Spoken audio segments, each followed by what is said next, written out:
আসসালামু আলাইকুম সম্মানিত শিক্ষার্থীবৃন্দ, গেম অফ স্টাডি এর তরফ থেকে আমি আবির স্যার সকলকেই স্বাগতম জানাচ্ছি।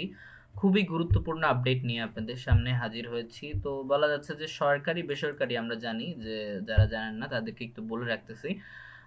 বেসরকারি এবং সরকারি দুইটা স্কুলের কিন্তু আবেদন অলরেডি শুরু হয়ে গিয়েছে, ঠিক আছে, একাডেমিক লেভেলের। তো সরকারি বেসরকারি স্কুলে 10 দিনে আবেদন পড়েছে প্রায় 6 লাখ শিক্ষার্থীর। ওকে, সেটা খুবই হচ্ছে চাঞ্চল্যকর তথ্য। আর আমরা একটু জেনে নেই প্রতিবেদনটা। বলা হচ্ছে যে দেশের বেসরকারি ও সরকারি প্রাথমিক বিদ্যালয়ের প্রথম থেকে নবম শ্রেণীর যে আবেদন, যেটা 2025 শিক্ষাবর্ষে ভর্তির আবেদন, অনলাইনে শুরু হয়েছে। আর এ পর্যন্ত 10 দিনে 12 থেকে 21 নভেম্বর আবেদন পড়েছে প্রায় 5,79,195। এই আবেদন প্রক্রিয়া চলবে আগামী 30 নভেম্বর 5টা পর্যন্ত। আর বৃহস্পতিবার 21 নভেম্বর মাধ্যমিক এবং উচ্চ মাধ্যমিক অধিদপ্তরের মানব মাধ্যমিক শাখায় উপপরিচালক আজিজ উদ্দিন এ তথ্য নিশ্চিত করেছেন।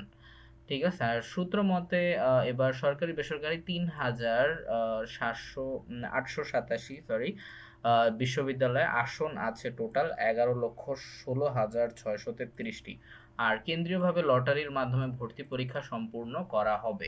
আর গত 10 দিনে বৃহস্পতিবার দুপুর 2টা 35 মিনিট পর্যন্ত আবেদন করেছে 5,79,195টি ভর্তি ইচ্ছুক পরীক্ষার্থী। তো এটা খুবই চাঞ্চল্যকর তথ্য। আর তাছাড়া হচ্ছে যারা এখনো হচ্ছে ভর্তি হন নাই তারা অবশ্যই হচ্ছে ভর্তি হয়ে ফেলবেন অবশ্যই, কারণ আবেদনটা হচ্ছে খুব আর্লি কিন্তু শেষ হয়ে যাবে। হ্যাঁ, 31 নভেম্বর পর্যন্ত লাস্ট ডেট। তো খুবই গুরুত্বপূর্ণ। আজকে আমরা 21 তারিখ। তো সকলের সব স্টুডেন্টদের জন্য আমি শুভকামনা রইল। আর তাছাড়া বিশেষ করে ক্লাস 8-9 এর স্টুডেন্টরা ভালোভাবে আপনারা ভালো স্কুলটা হচ্ছে চয়েস করার ব্যাপারটা একটু খেয়াল রাখবেন। আচ্ছা, আমি কোনো স্কুলকে ছোট করতেছি না, মূলত হচ্ছে সব স্কুলই ভালো মূলত।